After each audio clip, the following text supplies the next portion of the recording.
Salut les Pikis! La semaine dernière, les Pikachu se sont envolés pour Paris, à l'occasion du royaume du TCG. Et comme c'était les vacances, on en a profité pour faire un peu de tourisme dans la capitale. Du coup, on a pris le métro, on a vu la tour Eiffel de face, de dessous, et même de dessus. Ouh là là, c'est haut! Ça fait des guillis dans l'estomac. Ludo a pas voulu y mettre les pieds.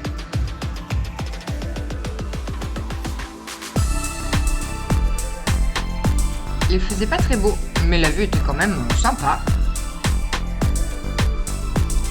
On en a bavé dans les escaliers pour atteindre la basilique du Sacré-Cœur. Et on a flâné dans Montmartre. Les touristes de base, quoi.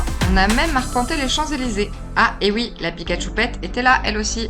Samedi, on a pris le taxi pour le royaume et let's go! C'est parti pour une méga journée. Ludo a râlé parce que j'avais mis trop de temps à me préparer, mais en attendant, c'est grâce à qui si on n'a pas eu à faire une queue monstrueuse à l'ouverture? Eh ouais, à Bibi!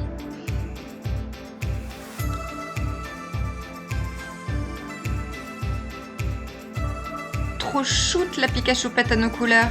Bon, en vrai, il y avait quand même un peu de monde encore à l'entrée. Mais c'était bien organisé, c'est allé vite. Alors avant d'aller plus loin, faut qu'on mette un truc au clair. Si vous vous demandez si ça va trembloter comme ça pendant toute la vidéo, je vais pas vous mentir, globalement oui. Il s'avère que caméra woman, c'est un métier qui s'apprend.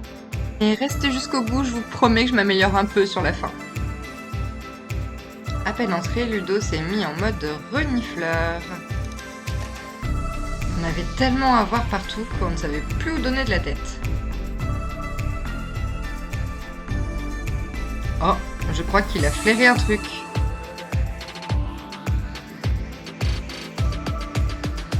Mais oui, c'est de l'EV8. ETB, display, il y avait de tout. En même temps, le stand d'Ultimate Collector 75 d'import Poké, c'était le plus grand stand du royaume, placé juste à l'entrée, l'idéal. Il y avait un stock de dingue. Et de magnifiques items. Bon, un peu trop cher pour nous, mais on a admiré. Je vous avouerai que moi, j'étais plus intéressée par les peluches. En même temps, est-ce qu'ils sont pas trop choux ces Pikachu? Et Evoli, mon préf des préfs. Il y avait même un Evoli déguisé en Pyroli. Du coup, on a craqué sur un Givrali pour la petite.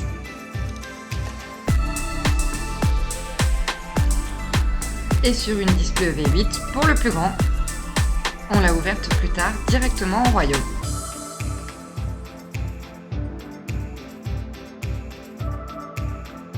Il y avait l'espace Live Vote dans lequel ça a ouvert toute la journée.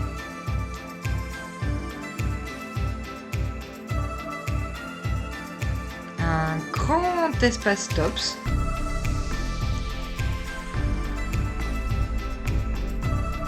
Ou encore un espace Lorcana, tout coloré, tout Disney. Et puis bien sûr, des dizaines d'autres stands. Allez, faites comme moi, suivez Ludo, on vous emmène vers le tour du royaume.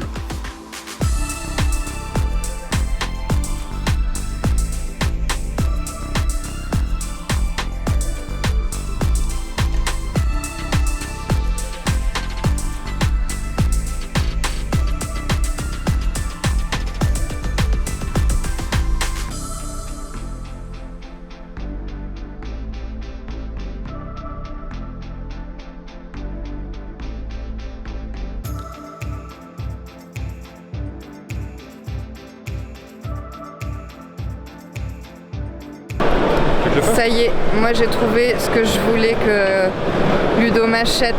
Regarde son pote. Tadam. Dis Chou, tu m'achètes la voiture? Va falloir ouvrir beaucoup de Pokémon pour vendre beaucoup de cartes. Ludo, lui, il est plutôt tombé amoureux de ces magnifiques coffrets chinois. Mais il n'y avait pas la place dans la valise. Sinon, c'est sûr qu'il aurait craqué. Au détour d'une allée, on a croisé Kibiki en dédicace. Et après ce premier tour, on est parti se poser dans l'espace échange et ouverture pour ouvrir notre display V8.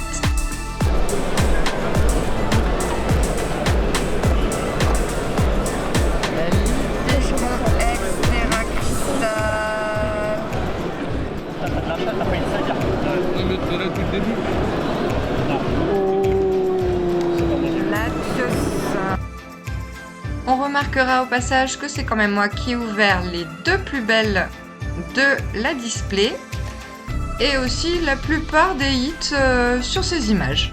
Je vous laisse admirer le travail.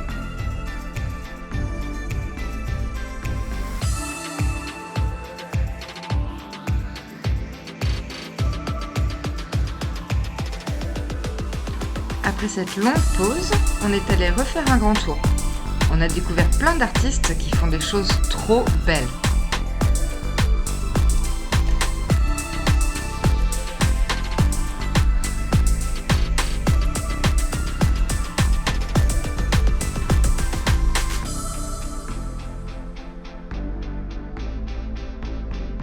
Et j'ai bugué sur la taille de ce classeur. Il est énorme, non ?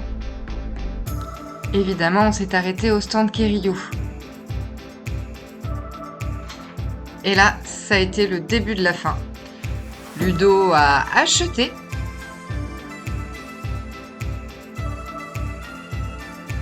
Il a failli craquer sur une jolie ETB Évolution Céleste.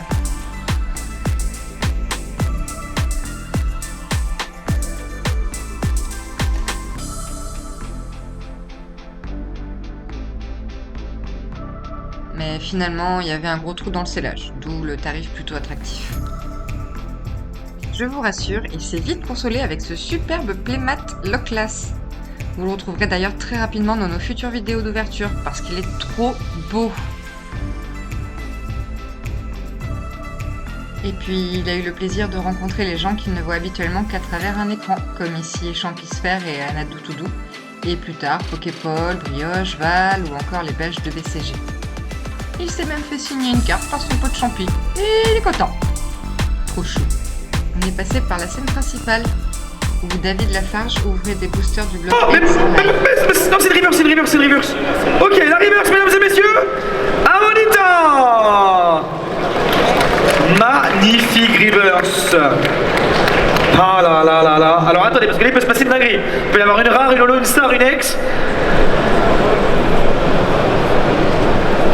T'as dit quoi?